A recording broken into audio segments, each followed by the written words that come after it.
On the night of August 1943 inches, the Solomon Islands, a U.S. Navy PT boat squadron, commanded by Lieutenant Commander John D. Bulkley, prepared for a strike against the Imperial Japanese Navy's 2nd Destroyer Squadron. The Japanese destroyers, under the strategic command of Admiral Isoroku Yamamoto, patrolled the darkened waters, confident in their superiority. Without warning, the PT boats emerged from the shadows. The sleek, fast boats struck quickly, using the cover of darkness and their small profile to their advantage. The Japanese were caught off guard, unable to react in time. The lead destroyer was struck by a torpedo, causing a massive explosion that left the ship crippled, its crew scrambling in confusion. In the chaos, radio transmissions filled the air, frantic Japanese officers attempting to understand what had just happened. The PT boats, having completed their strike, vanished back into the darkness, leaving the Japanese forces in disarray. There was no time for retaliation, no chance to regroup. The Japanese were stunned. The silence after the explosion was deafening. The roar of engines and the sound of destruction were replaced by eerie stillness, allowing the gravity of the moment to settle. For the Japanese, this attack was not just an assault. It was a realization that their naval superiority could be shattered by a force they had underestimated. As the Japanese destroyers tried to regroup, the U.S. PT boats slipped away, their crews calmly reloading and preparing for the next strike. The battle had been won not with overwhelming firepower, but with precision, stealth, and surprise. The Japanese, confident in their large ships and powerful weapons, were now forced to reconsider their strategies in the face of an enemy that refused to fight by the traditional rules of war. In the Pacific theater of World War II, the introduction of the U.S. Navy's PT boats marked a dramatic shift in naval warfare, one that caught the Japanese forces off guard. Designed for stealth and speed, these small, fast boats were a stark contrast to the powerful, heavily armed vessels that dominated the Japanese Navy. The PT boats were equipped with torpedoes and machine guns, but it was their speed, maneuverability, and the element of surprise that made them such a potent force. These boats, often operating under cover of darkness, used hit-and-run tactics to strike at the heart of the Japanese fleet, hitting hard and disappearing before the enemy could mount a counterattack. At the time, Japan had a naval strategy centered around overwhelming force, with its battleships, carriers, and destroyers forming the backbone of its naval supremacy. The Imperial Navy's reliance on large, formidable ships had given Japan confidence in its dominance over the Pacific waters. Japanese naval commanders were accustomed to fighting large-scale battles, where numbers and firepower would decide the victor. However, the arrival of the PT boats forced a complete re-evaluation of this approach. These small, fast craft didn't adhere to the traditional rules of naval engagement. They didn't fight in the open, and they didn't need overwhelming firepower. Instead, the PT boats relied on agility, stealth, and the element of surprise. The Japanese were unprepared for this kind of warfare. Their fleet was built for conventional combat, and they had little experience with the kind of guerrilla tactics employed by the Americans. The PT boats didn't seek to engage the Japanese head-on. Instead, they struck quickly, often in the dead of night, and vanished before the Japanese could react. This new kind of combat turned the tide of the war in ways the Japanese were unprepared for. The once imposing power of the Japanese fleet was now vulnerable to these sudden and unpredictable attacks. What had been a proud symbol of naval dominance was now under siege by a force that was nimble, elusive, and much harder to target. The stakes were high. Japan had grown used to controlling the seas. Its naval superiority, built on battleships and powerful destroyers, was a cornerstone of its imperial ambitions. The PT boats, however, disrupted this dominance. Every successful attack on a Japanese ship from one of these small boats chipped away at Japan's confidence and naval strategy. The Japanese Navy, once so sure of its superiority, found itself constantly under threat from a new, unexpected adversary. The PT boats forced Japan to adapt, shifting its focus to counter these elusive threats, but at great cost. For the first time, the Japanese realized that their large, powerful ships weren't invincible. A much smaller, faster, and more mobile enemy was challenging them in ways they could not anticipate. The change in tactics was monumental. The U.S. Navy's shift from large-scale battles to guerrilla warfare via the PT boats marked a significant evolution in naval strategy.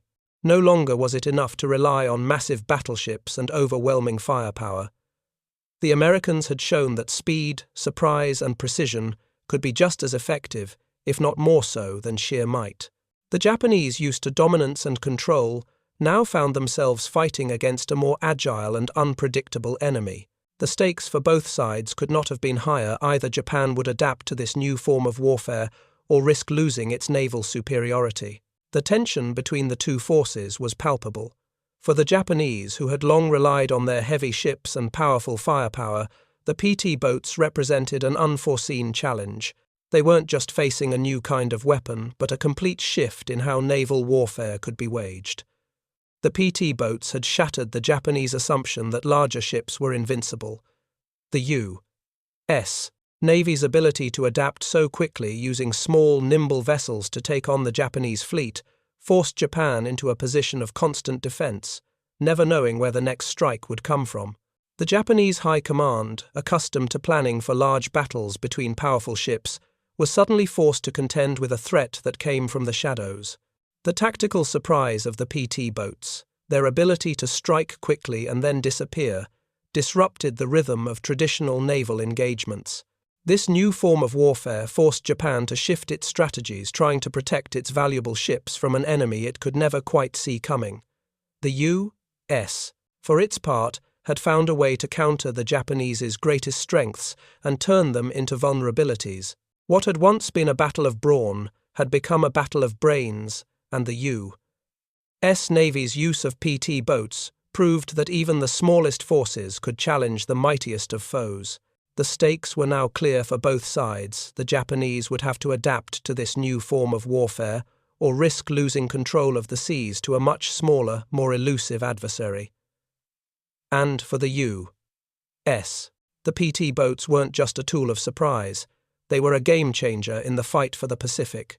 The Japanese Navy, known for its formidable battleships and destroyers, had long relied on the overwhelming power of its large vessels. However, the introduction of the U.S. PT boats shifted the balance of naval warfare in the Pacific. Japanese destroyers, massive and powerful, were ill-suited to counter the speed and stealth of the PT boats. These destroyers were designed for conventional naval warfare, built to engage in large-scale battles where their firepower could dominate. Their primary strength lay in their size and weaponry, but these very features became liabilities when faced with the PT boats' guerrilla tactics. The Japanese strategy had always been to strike first with overwhelming force. Their naval battles were designed to be decisive, with large numbers of ships pitted against each other.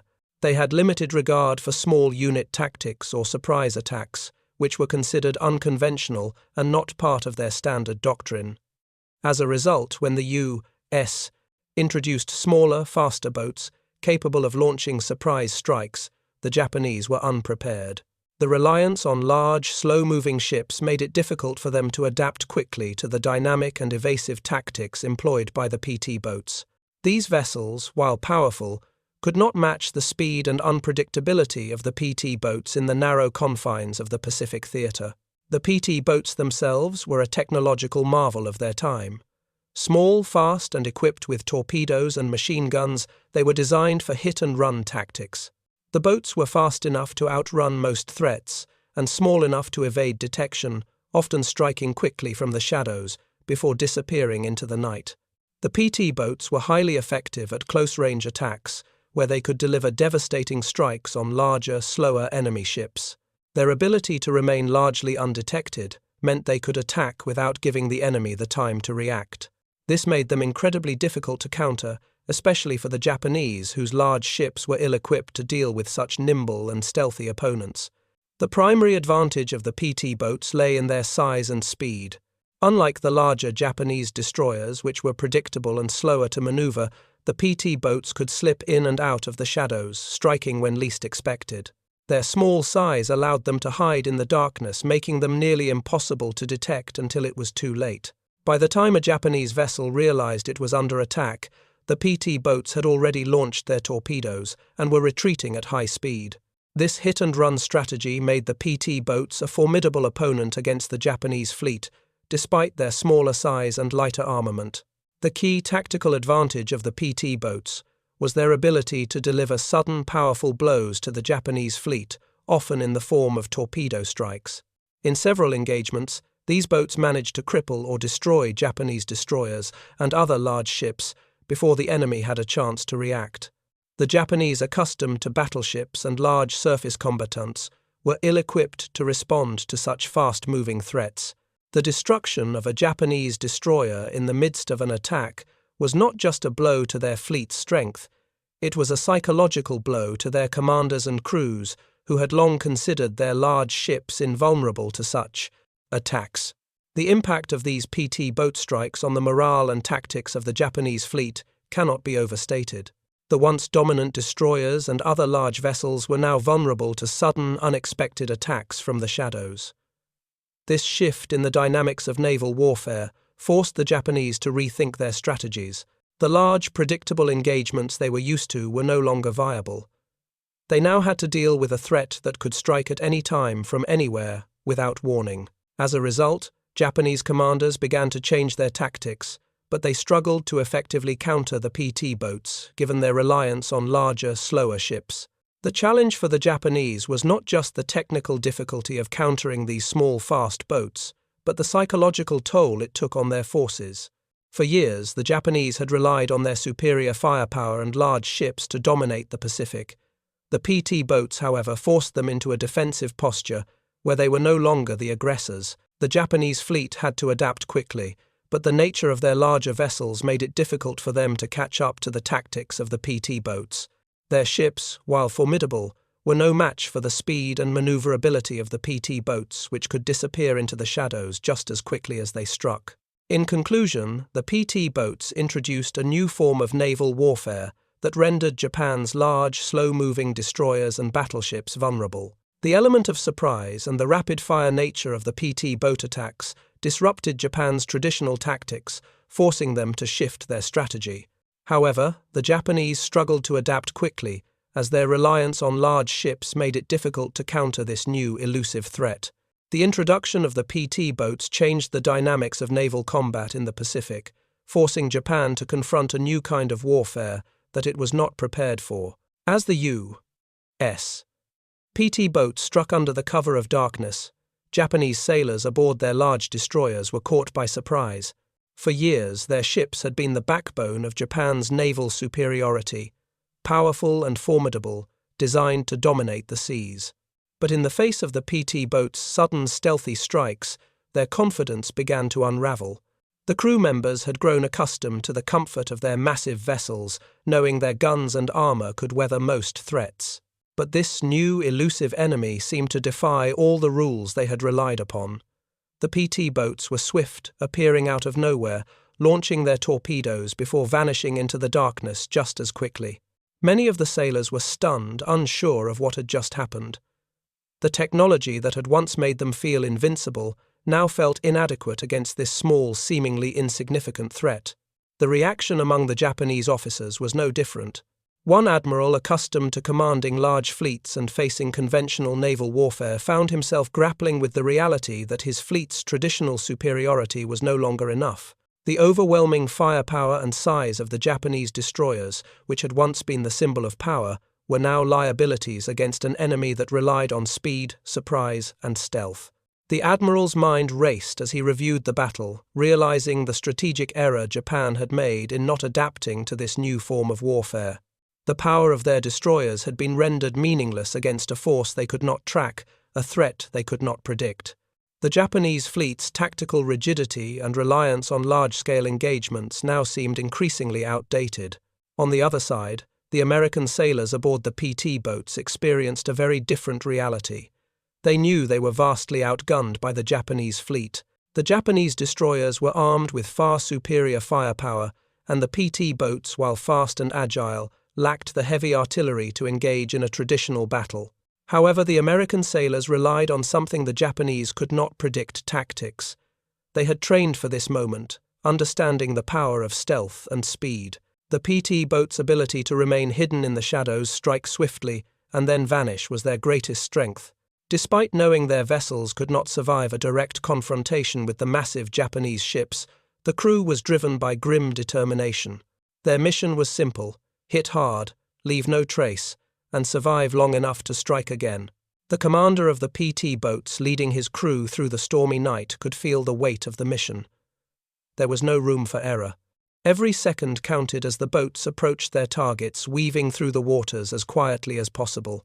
The commander described the cold intensity of the moment, the knowledge that they were striking at the heart of a much larger force, yet they had the element of surprise on their side. There was no time for hesitation, no chance to second guess. The attack had to be swift, precise, and executed with military efficiency.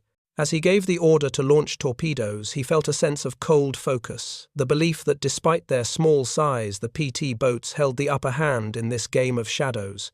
The night was theirs, and with every successful strike they chipped away at the Japanese confidence. For both sides, the experience was starkly different, but the stakes were the same. The Japanese sailors and officers faced a new kind of warfare, one they were ill prepared for. The American sailors, despite their smaller boats and limited firepower, carried the heavy weight of knowing that their success depended entirely on outsmarting their opponents, using speed and surprise to their advantage. Both sides were forced to adapt, but only one would succeed in turning the tide. The Japanese were shaken, their traditional methods no longer enough to secure their dominance. Meanwhile, the Americans, using guerrilla tactics, demonstrated that small, nimble forces could challenge and even overcome far superior foes when they fought on their own terms. The U.S. Navy's decision to develop and deploy PT boats was driven by necessity as the conflict in the Pacific escalated. Facing the vast expanse of the Pacific Ocean, the U.S. the military needed a new type of vessel, one that could navigate the archipelagos, strike swiftly, and disappear before the enemy had a chance to react. The PT boats filled this role perfectly. These small, fast boats equipped with torpedoes and machine guns allowed the U.S. to launch surprise attacks on Japanese convoys, destroyers, and larger vessels. In a theatre where traditional naval battles were often impractical due to the geography and size of the Pacific, the PT boats provided a tactical advantage.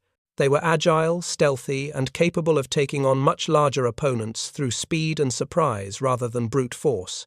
This shift in naval warfare marked a significant departure from the traditional strategy of large-scale engagements between powerful battleships. For years, naval combat had been dominated by massive ships with heavy artillery, and the idea of using smaller, faster vessels to strike unpredictably was foreign to most of the world's navies. But as the US faced off against Japan in the Pacific, the need for unconventional warfare became clear. The PT boats proved that speed, stealth, and precision could outmaneuver larger, more powerful ships. The focus was no longer on engaging the enemy in traditional battles, but on finding ways to hit the enemy where they were weakest and then retreating before they could regroup. The development of the PT boats was part of the broader U.S. strategy to adapt to the specific challenges of the Pacific. Unlike the European theatre, where land battles were more common, the Pacific presented an environment of islands, narrow straits, and vast expanses of ocean. The traditional Navy battleships were not suited to this type of warfare. Instead, the U.S. adapted by creating small mobile units that could strike quickly and then disappear. The PT boats became the perfect weapon for this type of warfare, and their deployment marked a paradigm shift in naval tactics. They demonstrated that even a smaller force using unconventional tactics could challenge a larger, more powerful enemy. The United States' industrial capacity played a crucial role in this shift. One of the key advantages the U.S. had over Japan was its ability to mass-produce war material. The PT boats, though small and relatively simple, needed to be produced in large numbers to be effective. The United States' industrial power allowed for the rapid production of these boats, ensuring that the U.S. Navy could outnumber the Japanese fleet of larger, slower vessels. The ability to produce such a large number of boats quickly was essential to the success of the PT boat strategy. The U.S. didn't just rely on quality, it relied on quantity as well. The Japanese, in contrast, struggled with production issues which limited their ability to replace their losses. The logistics and supply chain behind the PT boats were just as crucial to their success. Maintaining a steady supply of these boats, along with the necessary fuel, ammunition, and spare parts, was vital to keeping them operational in the field. The U.S. Navy's logistical capabilities ensured that the PT boats could be maintained and replenished, keeping them in action. This was in stark contrast to the Japanese, who faced significant difficulties in maintaining their large warships, especially as the war dragged on and the U.S. increasingly targeted their supply lines. The U.S. Navy's ability to replace losses quickly and continue producing boats at an astonishing rate gave them a critical edge over the Japanese, whose industrial and logistical systems were stretched thin. For Japan, the rise of the PT boats represented the collapse of their traditional naval doctrine. Japan had always relied on large, decisive battles. Its battleships, carriers, and destroyers were built for this purpose. The Japanese naval strategy, epitomized by the Kantai-Kessen doctrine, was focused on large, decisive engagements that would allow them to destroy the enemy in one fell swoop. However, this doctrine was ill-suited to the new type of warfare that the U.S. was employing. The PT boats, with their hit-and-run tactics, defied the principles of the Kantai-Kessen strategy. The Japanese Navy, which had always relied on overwhelming firepower, was now facing an adversary that didn't fight by traditional rules. The ability of the PT boats to strike quickly and then vanish into the night was something Japan's large, slower ships were not equipped to handle. As the U.S. Navy continued to employ its small boat tactics, the Japanese began to realize that their traditional methods were no longer effective. The U.S. Navy had forced a fundamental change in the way naval battles were fought, and Japan was slow to adapt. The High Command began to understand that their reliance on large ships and traditional battles had become a weakness. The advent of the PT boats and their success in disrupting Japanese operations was a wake-up call. Japan had not only lost the tactical edge, they had lost the ability to effectively challenge the U.S. in the new kind of naval warfare that had emerged. The shift in naval strategy, the development of the PT boats and the U.S. industrial power that supported them all, played a significant role in shifting the balance of naval power in the Pacific. The Japanese, though still formidable, found themselves fighting a battle they could not win with their old methods. For much of World War II, Japan's naval forces had been built upon a series of myths that reinforced their sense of superiority. One of the most deeply held beliefs within the Imperial Japanese Navy was that their aircraft, particularly the A6M0, were unparalleled in the skies. The Zero was the epitome of Japanese naval aviation, feared by Allied pilots for its agility and devastating firepower. In much the same way, the Japanese Navy's larger ships, its battleships and destroyers, were regarded as near-invincible symbols of their dominance over the Pacific. These vessels, built for large-scale confrontations, were thought to be impenetrable by smaller, lesser-armed forces. But as the war wore on, these myths were systematically shattered, starting with the rise of the U.S. Hellcat fighter, and more crucially, the surprise effectiveness of the PT boats. The PT boats, small and fast, used stealth and precision to exploit vulnerabilities in Japan's naval forces. Just as the Zero had once been seen as an invincible force in the skies, Japan's large, heavily armed ships were regarded as formidable obstacles to defeat. However, the U.S. had found a new weapon that didn't rely on brute strength or firepower, but rather on speed, surprise, and maneuverability. The PT boats weren't designed for direct confrontation, but for hit-and-run tactics. They could strike fast with deadly torpedoes, then vanish into the night before the enemy could mount any effective response. This unpredictability shattered Japan's long-standing myth of invulnerability, not just in the air with the Zero, but also on the sea with its massive warships. As the PT boats continued to disrupt Japanese operations, the myth of invincibility that surrounded the Japanese Navy began to erode. Japanese commanders, once confident in the might of their fleets, now faced the grim reality that their conventional tactics and superior firepower were no longer sufficient to secure victory. These small American vessels, seemingly insignificant compared to Japan's mighty battleships and destroyers, proved to be a potent threat that the Japanese could neither anticipate nor effectively counter. The stealthy tactics employed by the PT boats were not part of the Japanese strategic playbook, and they were slow to adapt. Key Japanese commanders were forced to confront the fact that the tactics that had served them well at the start of the war were becoming obsolete. The traditional reliance on large-scale naval engagements and overwhelming firepower could not keep up with the guerrilla-style tactics of the PT boats. These smaller, more agile vessels were able to strike at Japan's most valuable assets, its ships, without warning. For the first time, the Japanese were fighting a battle they couldn't win with their usual methods. This realization did not come easily. Many high-ranking Japanese officers, including Admiral Yamamoto and other fleet commanders, had been vocal in their belief that Japan's naval superiority was absolute. But the advent of the PT boats forced them to acknowledge a shift in the way naval warfare was being conducted. Japan's focus on heavy, decisive battleships and carriers left them unprepared for the stealth and speed of the PT boats. They had underestimated the tactical flexibility of the U.S. Navy and the ability of smaller forces to disrupt their operations. The PT boats, by exploiting the weaknesses in Japan's large ships, had upended a long-held belief in Japanese naval doctrine. As the war progressed, this shift in tactics became more apparent. The U.S. Navy, by embracing smaller, more mobile vessels, forced Japan to reimagine its naval strategy.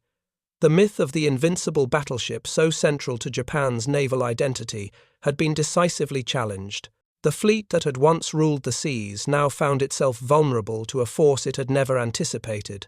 In the face of this new reality, Japanese commanders began to reassess their tactics, but their efforts to adapt were slow and often ineffective. The Japanese response was hampered by a deep-seated belief in the power of their traditional strategies, which had won them many victories early in the war. This stubbornness prevented them from fully embracing the changes in naval combat brought about by the PT boats. As the war continued, the Japanese Navy found itself on the defensive, struggling to adapt to a new kind of warfare that it had never trained for. The collapse of these myths marked a turning point in the Pacific War. The Japanese, who had once believed in their naval superiority, were now on the back foot, constantly reacting to a threat they couldn't predict. The U.S. Navy, by embracing unconventional tactics, had disrupted the very foundations of Japan's naval doctrine. The PT boats, once underestimated, had proven to be a decisive factor in undermining Japan's confidence and weakening its control over the seas. By shifting the balance of power through innovation and agility, the U.S. had turned the tide in the Pacific, forcing Japan to confront the uncomfortable truth that its once invincible navy was no longer a match for the new kind of warfare the Americans had brought to the table. The short-term consequences of the PT boats' success were significant for Japan's naval operations. For the first time in the war, Japan was forced to contend with a threat that couldn't be predicted or countered using traditional tactics. The U.S. Navy's PT boats delivered a devastating blow to Japan's once dominant fleet. By using speed, stealth, and precision strikes, the PT boats undermined the Japanese belief in their superior naval power. In response, Japan shifted its strategy, trying to adopt a more defensive posture in an attempt to protect its valuable ships from further attacks. However, this move was a recognition that Japan could no longer rely on its previous tactics, and the PT boats were only the beginning of a series of challenges the Japanese Navy would face. The impact on Japanese morale was profound. For years, Japan had been confident in its naval superiority, bolstered by its massive warships and the fearsome A6M0. But as the PT boats continued to disrupt Japanese operations, the confidence that had once defined Japan's naval forces began to fade. The realization that the large, powerful ships Japan had relied on for decades were vulnerable to small, fast, and unpredictable boats dealt a severe blow to Japanese morale. The psychological toll of this shift was felt deeply across the Japanese fleet. Many sailors who had been accustomed to overwhelming superiority were now faced with the harsh reality that their traditional power was no longer enough to secure victory. As Japan struggled to adapt, questions arose about the timing and effectiveness of the U.S. strategy. One of the most pressing debates was whether the PT boats could have been deployed earlier in the war. Would Japan have been able to respond more effectively if these boats had appeared sooner, or was Japan's naval doctrine simply too rigid to adapt to such innovative tactics? Another crucial question was whether Japan's insistence on maintaining traditional naval power with its focus on large battleships and carriers hindered its ability to respond to the new, more flexible tactics that the US had adopted. This inability to shift strategy quickly may have been one of Japan's greatest mistakes, as it clung to outdated ideas even as the nature of naval warfare evolved around them. Looking ahead, the next chapter of the Pacific conflict would see Japan facing an even greater challenge, the growing threat of American submarines. The effectiveness of the PT boats had already shaken Japan's naval confidence, but the submarines would prove to be an even more dangerous and persistent threat. In the coming episodes, we will explore how Japan responded to this new danger, how their fleet continued to struggle with adapting to evolving tactics, and what the future held for their naval forces in the face of these new challenges.